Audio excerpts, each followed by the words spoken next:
Hello, welcome once again. This is Prophet Templeton. Uh, I hope you're having a great Sunday evening. We're having a good Sunday, so I hope that all of my listeners are having a blessed evening also. Okay, today our session is called The Evil Report. The Evil Report. This sermon actually is the result of a uh, personal life experience. God has allowed me to experience a few things personally, so I have a good insight on this, and there may be some listeners that have a personal story that they can relate to as well. However, I found that uh, this experience that I experienced is in your Bible, and it needs to be brought out.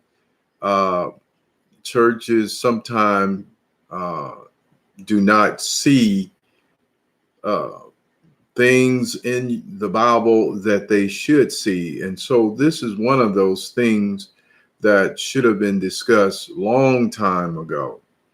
The evil report. Okay, this this session is based on Numbers 13, verses 27 through 33. Numbers 13, verses 27 through 33. We'll start at 27. It says, "And they told him and said, We came unto the land whither thou sent us, and surely it flowed with milk and honey, and this is the fruit of it." 30, skip down to 30, and it says, "And Caleb stilled the people before Moses and said, Let us go up at once and possess it, for we are well able to overcome." Caleb was one of the faithful. We are well able to overcome. In verse 31, "But the men that went up with him said, We be not able to go up against the people, for they are stronger than we.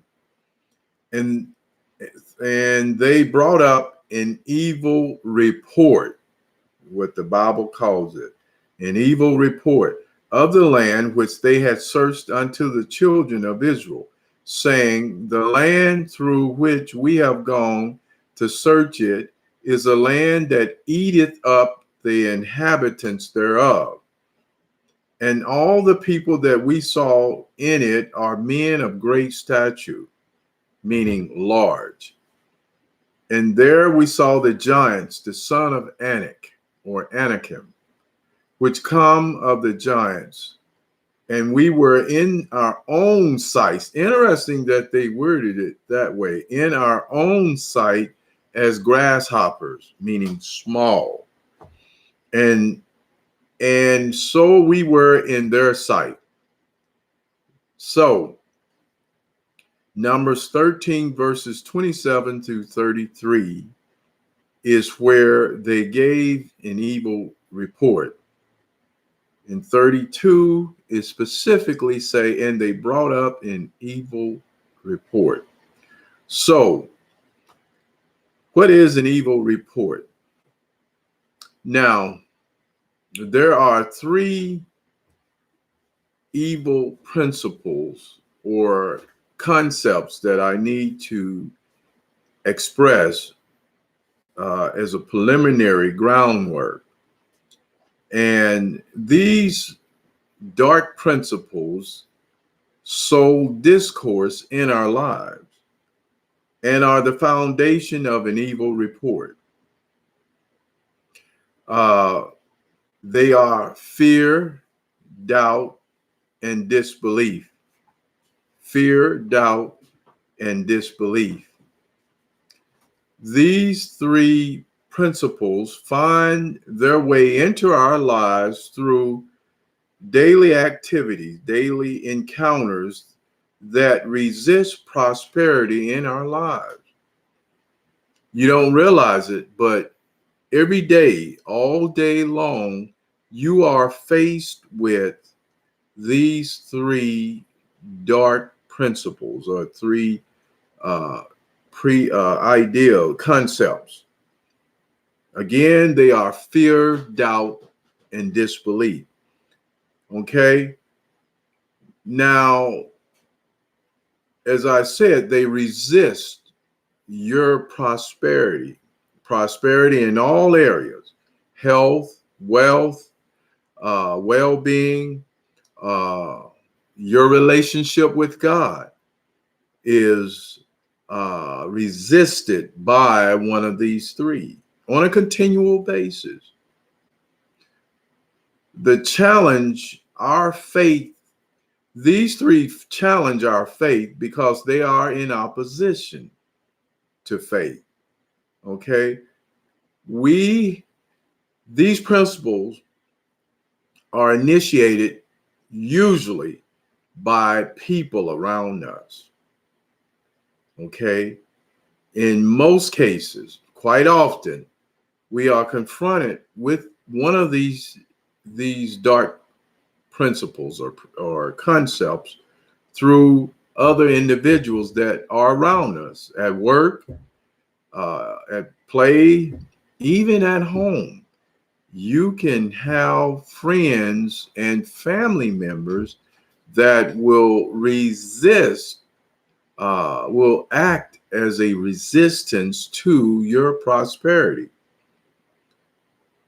So many of these individuals are not aware that they sow seeds of discourse, okay, which is evil in God's eyes, okay? However, some people are fully aware of what they are doing. They do it because of jealousy, envy, and strife, okay? And sometimes spitefulness, okay? An evil report, okay? So sowing evil seeds by evil reports, okay? Now that we've set the foundation of this, now that you understand that there are people around you who resist your faith through fear, doubt, and disbelief. They're all around you. They're around you. You just don't realize it.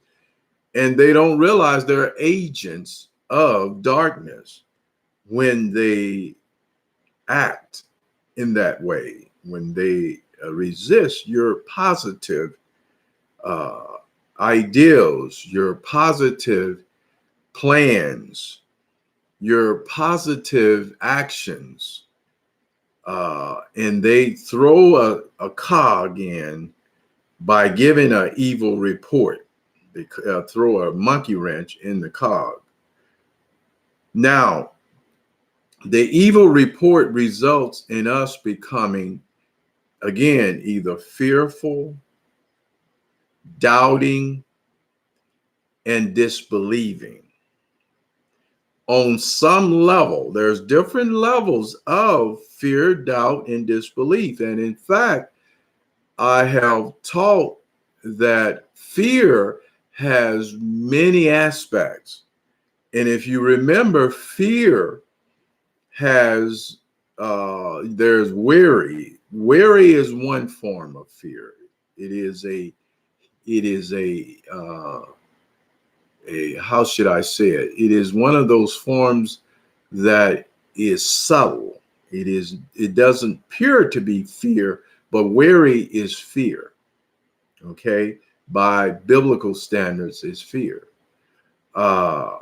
We all have to deal with these things, and quite honestly, when you get into fear and all the different aspects of it, we all are still dealing with some area of fear. Anguish. There's Well, there are several different areas, and we're not going to get off course by getting into the details of each one of these. But fear has many uh, brothers and sisters. Okay, it even has first cousins. Okay, and worry is just one example. Anxiety is another very common uh, form of fear that we all deal with daily. Even believers, we're not. This is something that you'll be dealing with the different levels of fear until you die. Just because you're saved and even become matured in the faith, you still have to deal with different aspects of fear. Now, so the evil report, though, is a result of becoming fearful, doubting, and disbelieving. So most of the time, we don't realize we are receiving an evil report.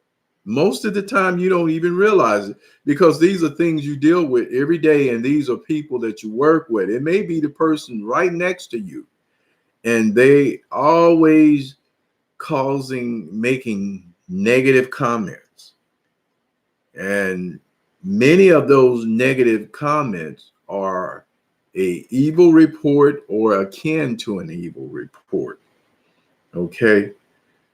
So people are the best uh, carriers of evil reports, they are the main source, and people close to us can incite the worst type of evil report.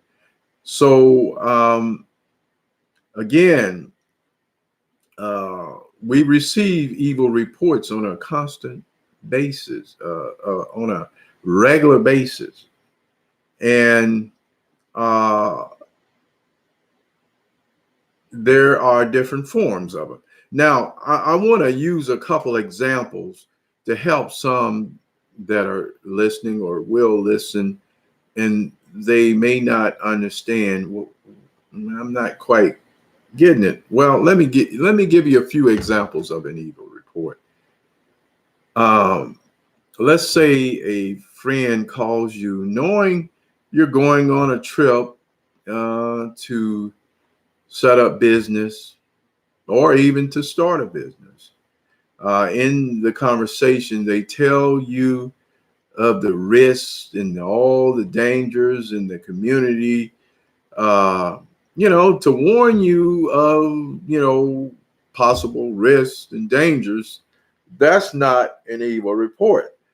But when they go on and on about it, or when they try to deter you, let's say you own a business and they try to deter you from uh, getting business in that community, knowing that you're going to get a big contract, a good contract, and they say things that will uh, mentally resist your plans, will cause you to doubt yourself, to fear what you are getting ready to encounter or getting ready to do, or bring about a form of disbelief. And when it get to that point, it's really bad. When they've gotten to your ability to believe in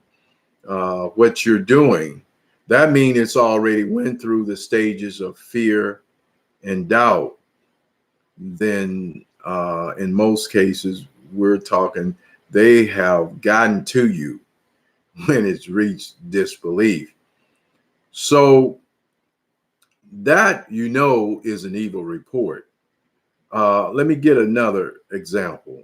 Um, let's say you're considering moving to a totally different part of the country, and you know that with your education that you'll be able to get uh, lots of, you'll have all kind of possibilities of getting a good job in your field and make, over 100,000 or make really good, you know.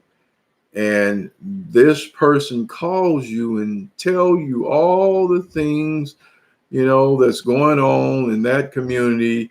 And if he was you or she was you, that they would not go there.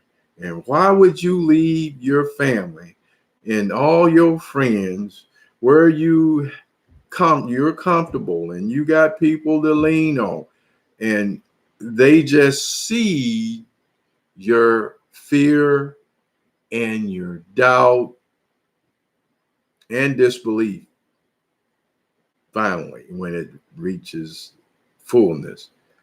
So that's an evil report. That's an evil report. And many of us are getting evil reports from people around us all the time, but we never realized what was going on. We just knew that something went right here. Why is he or she saying this? They know what I'm trying to accomplish. But you see, most people around you that you think have your interest at heart, they don't. And what you find out when you stay tapped in with God, when you keep yourself centered in the Word, centered around God, you find out God will tell you, He'll whisper in your ear. This is where your discernment picks up. He'll whisper in your ear things about individuals, about people, and he'll tell you who is against you and who is for you.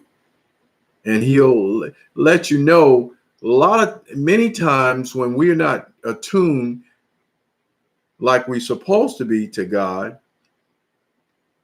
we get this negative, we get this funny feeling in when someone says something that resists our mental state, where our mind is at on this project or this that we're trying to accomplish, and they say something that resists what we're trying to do. This is called discourse. Anything that takes us off course, discourse, is evil.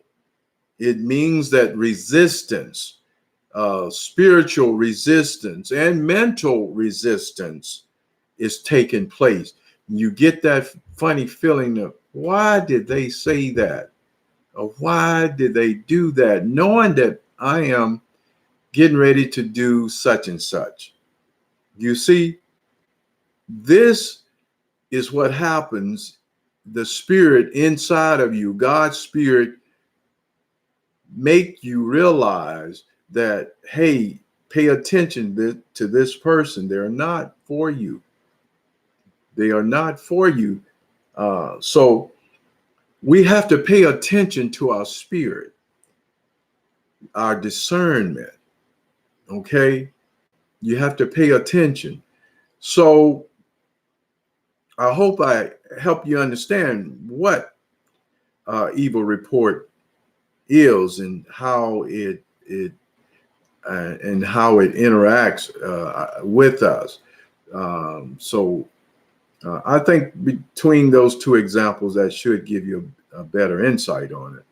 Now, the first thing an evil report does usually is it goes through a process like everything. In most cases, an evil report, it'll cause you to doubt, even if you're not, like I said earlier, if you're not consciously catching what this person is saying, you get this something inside of you.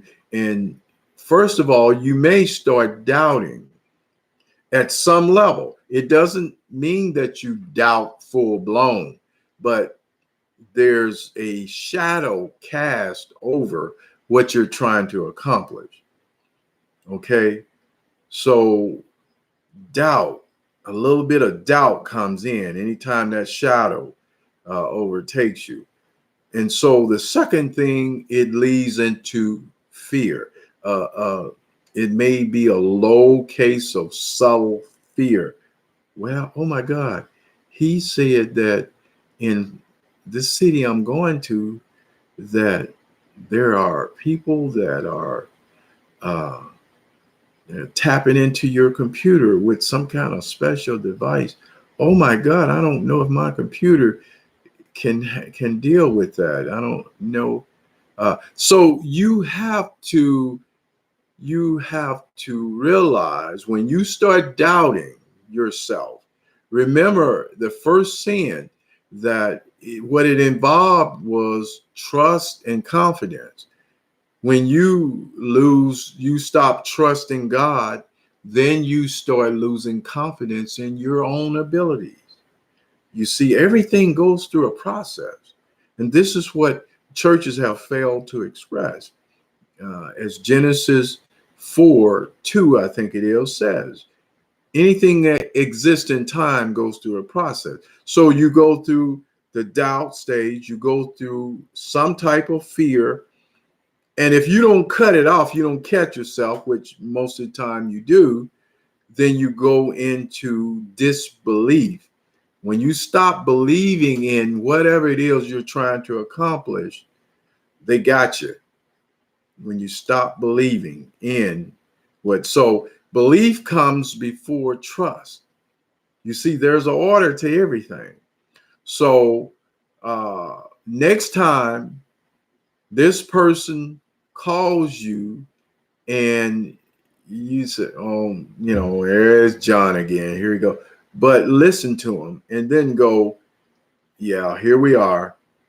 He's trying to cause doubt, or she is trying to cause doubt. You can hear it. You'll hear it clearly, doubt. Then you'll feel, okay, fear's trying to crop up. Let me cut this off. Let that person know, you don't want to hear it. You know what you're trying to achieve. You've got to go to this office to keep your job, or to keep your business. You've got to cut these people off. You got to let them know. In some cases, if they're related, you got to find a way to express to them that what they're doing is giving you a evil report, and that you're not going to listen to that mess that they're talking about. Okay? So this is what you have to realize, is that anytime people cause you to go through a process of doubting, and there is a creeping in of fear, that you've gotten an evil report. You see what I'm saying? And so we're surrounded by people, and this is what people, there are people that call themselves your friends, and they're not your friends. I had a friend very recently that I sit down to lunch with, and I've known him all my life. And as soon as I told him where I wanted to go to an overseas place, and he gave me 101 reasons why I shouldn't go. And I realized that I should have never told this individual that I wanted to start a business where I was going. That was my error. Okay. But they had no reason. Okay. If you're a friend, you're supposed to back me up and say, great, that's a great idea, and I think it's a great thing. You have a great experience. You see, but when they start shooting off all these reasons why you shouldn't go there, why you shouldn't do this and do that, that's an evil report. That's an evil report. People have alternative motives. I wish I knew these things sooner. I'm 66 years old, and there's a lot of things that I'm just realizing. I remember having a teacher in my 5th grade. He told me, he said, you're naive, Lynn. You are a naive child, and you're smart, but you're naive. And I realize now I have been naive many times in my life. And many of us, that's a good thing, but it's a bad thing too. It's a good thing because for myself, I was naive because I wanted to believe the best in people. I always want to believe the best, and I hope the best for everybody. But you know what? Most people in this world do not want the best for you. Do not hope the best for you. And you have to use that discernment that God gives you. And he'll raise that discernment when you start using it to another level. And the more you use it, the higher he will raise it. But that's another conversation. That's another conversation. So, but the evil report, there are many products that have never been invented because someone received an evil report. There are many prosperous things that would have taken place in people's lives, but they received an evil report. There are so many things that I'm sure have cut people off. There are so many who have been cut off because they received an evil report. And so this is what Numbers 13 verses 27 to 33 is talking about. An evil report. There are people in the church that will bring you an evil report in the form of, it'll be framed in goodness. It'll have flowers around it, but it's simply an evil report if you can sense any level of doubt, fear, and disbelief. Any level. If they resist what you are saying or what you're trying to accomplish, then you know that this person's words are an evil report. So I'm going to conclude by saying it's if negative, if possible, stay away from negative people. If possible, in a lot of these cases, it's not possible. Okay. But if it's possible, stay away from that person as much as you can. Stay away from jealous people. If you know they're jealous, if they're envious, if you detect any form of envy, which most people are either jealous or envious, and if that person sows strife, if that person words sow discourse. Okay. Remember that word discourse. Anytime something words are so discourse, that means it resists, it goes against what your ideals or plans, what your words are saying. It takes it off course, discourse. Then you know you're dealing with a person who gives evil reports. Okay. So on that note, I'm going to end. I want to say one more thing. You have to stay in the truth, the knowledge of truth. It has to be taught. It has to be properly taught. And this is what my wife and I have done for 13 years. And if you stay in the knowledge of truth, you'll detect these things quickly, and you'll know how to act on these things properly. So I just want to throw that in there. So it is the knowledge of truth that is, that's why it's so important to be in the knowledge of truth. Someone who can properly teach you that knowledge. because it exalts all the other biblical teaching. It is that teaching that Jesus brought that most of the world has forgotten. So this is what we're centered on. So on that note, we're going to end. I want to thank you for joining us, and I pray that you be well this week, and may God bless you. We'll see you again next Sunday. Do not accept any evil reports this week. We'll see you. Have a good day.